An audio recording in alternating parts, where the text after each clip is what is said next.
A gente vai falar sobre a vitória de Emmanuel Macron, reeleito na França. O nosso convidado é Williams Gonçalves, professor de Relações Internacionais da Universidade Estadual do Rio de Janeiro, UERJ. Olá, Williams, bom dia, muito prazer em recebê-lo. Bom dia, Marilu. Prazer é meu. Bom, Williams, vamos lá, vamos falar aqui dessa votação que dá vitória, né, a Macron, o primeiro presidente reeleito em 20 anos, né, na França, revela também aí praticamente o fortalecimento da extrema-direita de Marine Le Pen. Há 5 anos, Macron vencia com 66% dos votos e agora obteve 58%. Em 2017, a Le Pen ficou com 10 milhões de votos a menos que Macron e agora esse número baixou para 5,5 milhões.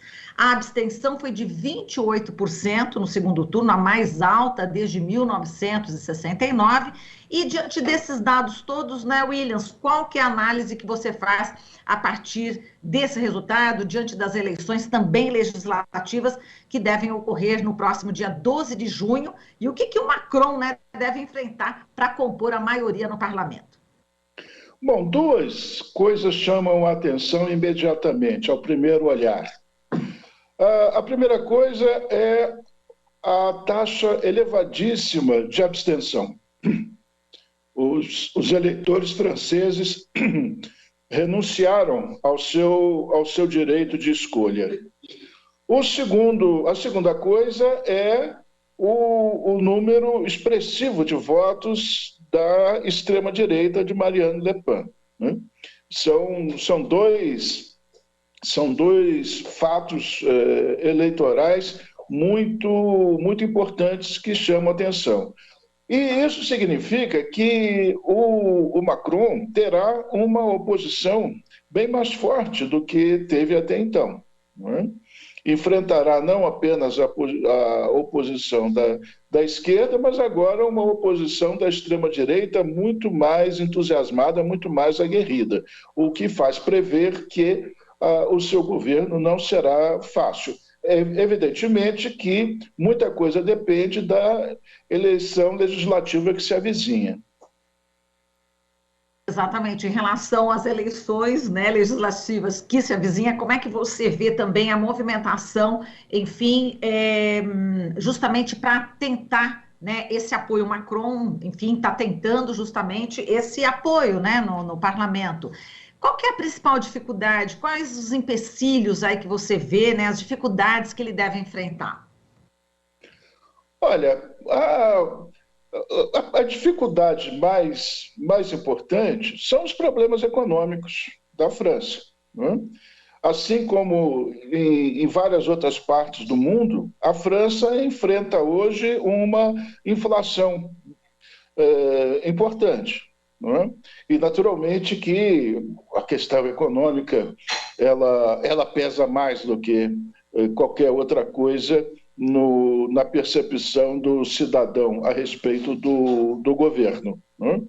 Uma coisa que incomoda muito a esquerda, e naturalmente vai ser o motivo da oposição, é a tendência, né, do Macron de promover privatizações, né? Ele já prometeu, não prometeu, ele previu que será necessário elevar a idade mínima para a aposentadoria. Isso costuma mobilizar muito os cidadãos franceses, que prezam muito o welfare state francês e não vão ceder assim muito facilmente, não é? Portanto, essa, a meu ver, será a grande dificuldade. A meu ver, e de todos que acompanham a política francesa, não é? Agora, como eu disse, isso vai depender muito da Assembleia, não é? E a tendência histórica é que o número de participações na eleição, quer dizer, a abstenção, aumente ainda mais, né? Muita gente frustrada com o resultado não vai participar, né? Por outro lado, também, né, isso motiva a oposição mais aguerrida, né? Portanto, o quadro é esse. Agora, em relação à sua pergunta, objetivamente, a grande dificuldade é a questão econômica, é a inflação. Exato. Agora, quais os motivos, né, na sua opinião, que levam, né, a Marine Le Pen ter diminuído aí o número de votos em relação à última eleição? Eles estavam considerando lá atrás, né, considerando a extrema-direita mais decadente, enterrada e tal, e agora teve essa diminuição do número de votos, né, da diferença com o Macron. Quais são os motivos que levaram, na sua opinião, a esse, novamente, fortalecimento da extrema-direita na França? Bom, a questão econômica, em primeiro lugar, porque vinculado à questão econômica, vinculada à questão econômica, está a questão dos imigrantes, né? Esse é um tema permanente na campanha da Marine Le Pen, né?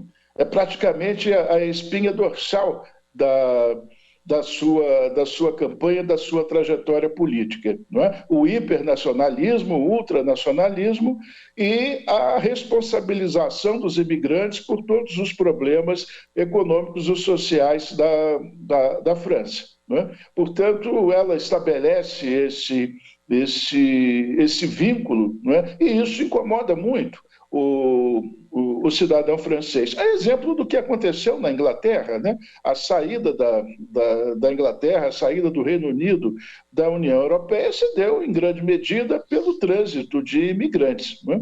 E na França não é diferente. Acrescentando-se o fato de que a França é o país da Europa que mais reúne imigrantes.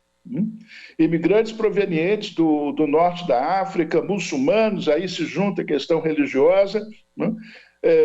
Portanto, esse é o ponto central da campanha da Le Pen, do programa da Le Pen, e sempre mobiliza mais gente, né? Quanto mais se agudiza a inflação, os problemas econômicos, mais essa questão avulta.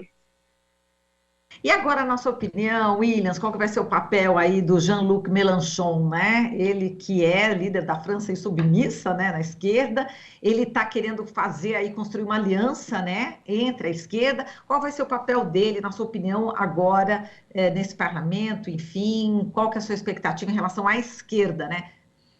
A esquerda francesa está muito enfraquecida.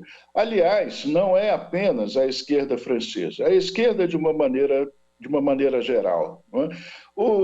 Nas últimas décadas, com o avanço do tecnológico, aperfeiçoamento tecnológico e o desemprego em massa desencadeado pelo avanço da tecnologia, né, tem colocado problemas para a esquerda que ela não tem conseguido solucionar.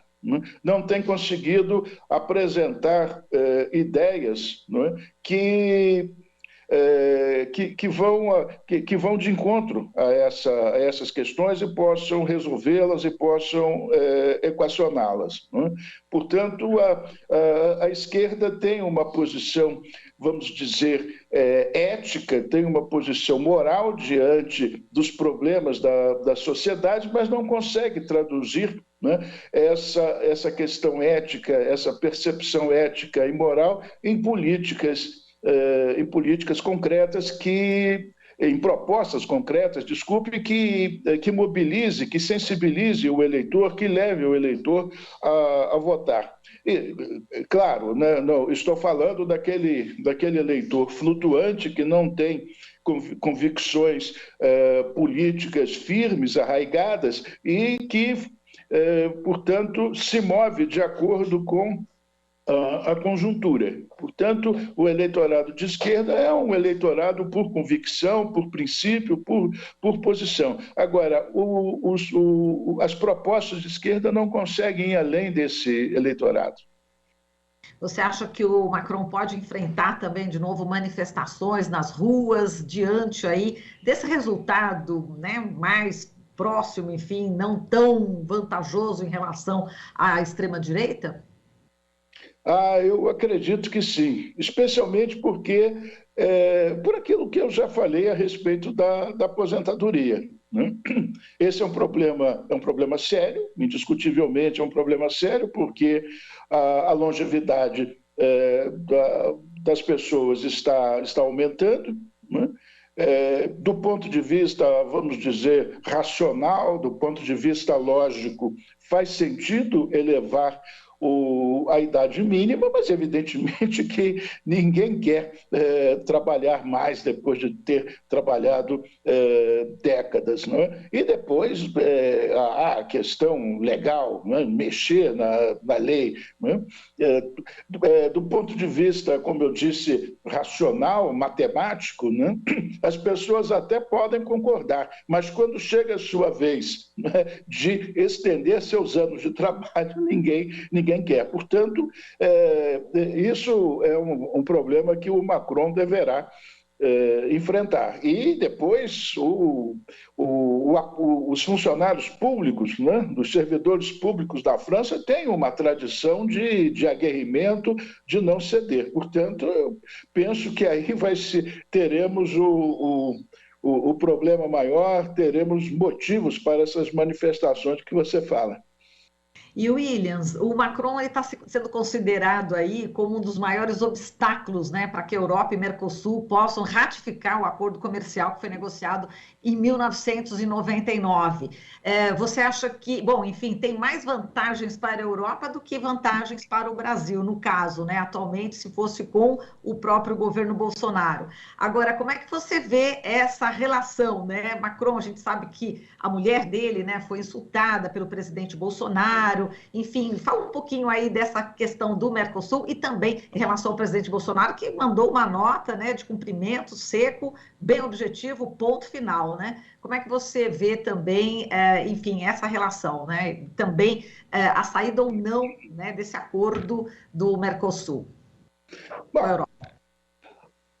O processo é permeado de contradições. Não é? Ele não é linear. Até agora nós estivemos conversando de um ponto de vista, vamos dizer, francês, não é? O que interessa ao francês, mas nós não somos franceses. Portanto, o nosso ponto de vista do ponto de vista dos interesses nacionais brasileiros, a percepção é outra. Né? E o que acontece é que o Macron, né, independentemente aí da grosseria do nosso presidente, mas o Macron é uma personalidade assim, muito ativa, muito militante no que diz respeito à Amazônia. Né? Ele toma posições que, até certo ponto, nós entendemos, porque a política brasileira dá ensejo a essa intervenção, mas, evidentemente, notoriamente, ele aproveita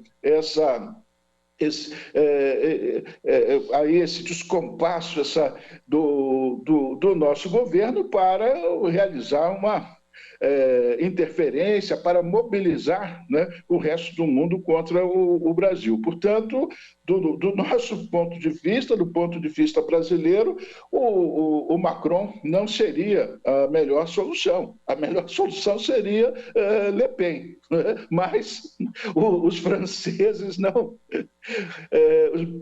veem a coisa de uma maneira diferente. São as contradições do processo, porque, de um lado, vamos dizer que nós saudamos, né, o fato de a extrema-direita não ter alcançado o poder num país tão importante da Europa. Por outro lado, o Macron é uma pedra na nossa chuteira.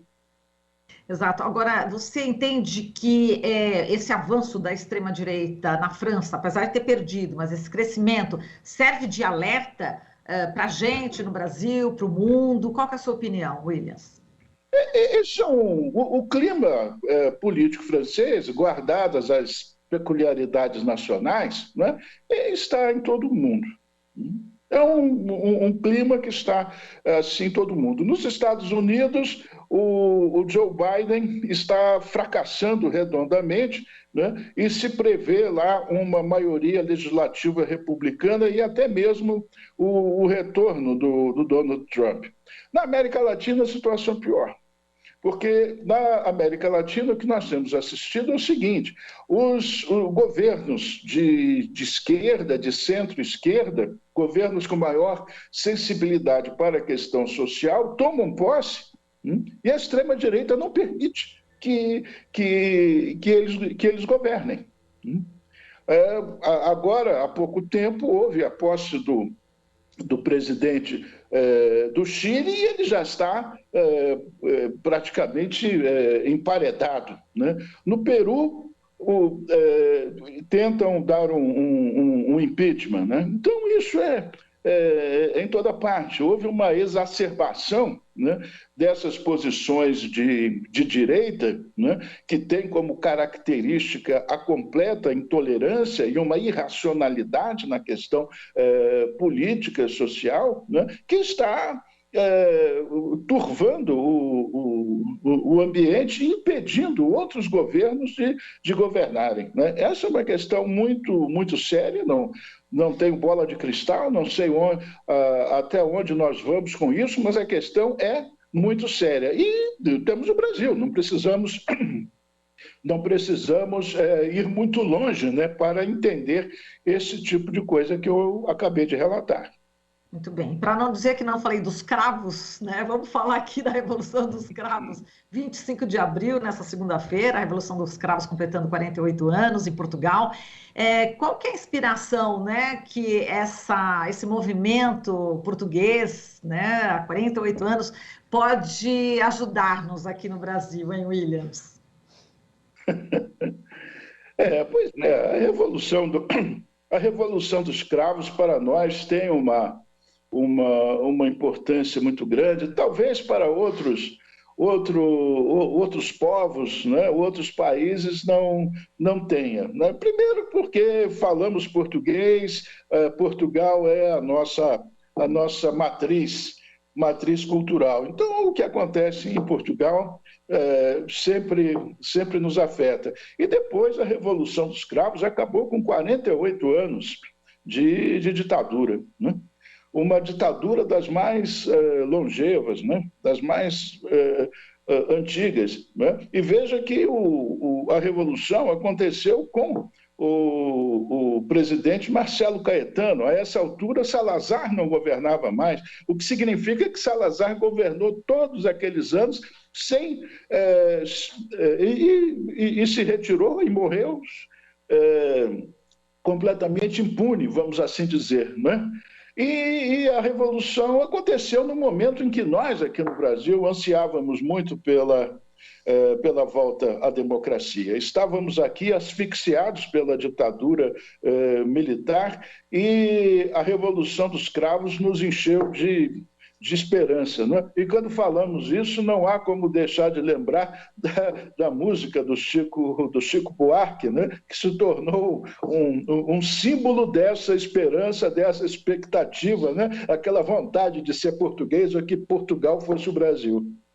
Exatamente, lembrando a Revolução dos Cravos, Revolução de 25 de abril de 1974, como você disse, a gente vivendo ali em plena ditadura militar. Bom, Williams, a gente agradece muito aqui a sua participação, falando aí sobre a França, também sobre Portugal, e só para a gente encerrar aqui as nossas eleições chegando, né, em outubro, como é que você vê todo esse quadro, né, tudo que está acontecendo no mundo, ainda essa Revolução dos Cravos, a gente sempre lembrando. Como é que você vê uma possível virada agora, né, em outubro? Você acha que a gente consegue virar esse jogo, Williams? Bom, eu disse que o ambiente anda turvo em toda parte. E aqui eu penso que está muito, muito turvo, não é? Nós precisamos agir com muita cautela, ter muito cuidado, porque, evidentemente, há quem conspire abertamente contra a democracia, não é? O nosso presidente, pode-se dizer, começou a conspirar desde o dia da posse, né? E quem achava que o processo, que as instituições iriam domesticá-lo, né, se enganaram, ou nós nos enganamos em relação a isso, porque ele conseguiu aparelhar o Estado com fanáticos seguidores seus, indiferentes, né, aos procedimentos democráticos, e o pior, né, ele aparelhou o Estado com um número incrível, um número assustador de militares e conta com esses apoios, né, nesses ataques que ele faz à democracia, né? Portanto, o nosso processo aqui será muito, muito delicado, porque ultimamente o que nós temos visto é a insistência em levantar suspeitas, né, sobre o processo eleitoral, sobre a lisura do processo eleitoral e das urnas, né? Nós já vimos isso nos Estados Unidos e parece que, né, o atual governo ensaia, né, qualquer coisa parecida. Só que lá, né, as Forças Armadas têm uma posição institucional, né, muito, muito firme, muito convicta, né?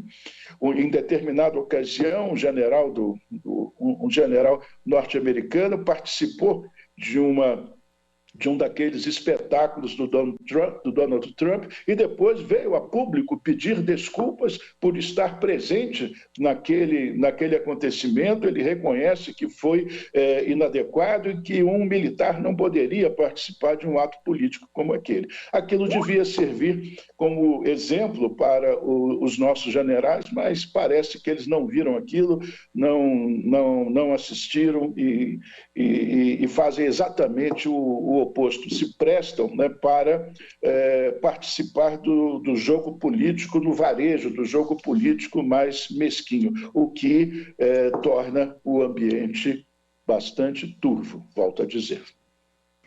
Williams, muito obrigada aqui pela sua participação, até uma próxima oportunidade, um forte abraço para você, bom dia. Bom dia, muito obrigado pelo convite, um abraço, Marilu. Um abraço, querida. Falamos aqui com Williams Gonçalves, professor de Relações Internacionais da Universidade Estadual do Rio de Janeiro, a UERJ. Você está ouvindo Jornal Brasil Atual. As notícias que os outros não dão.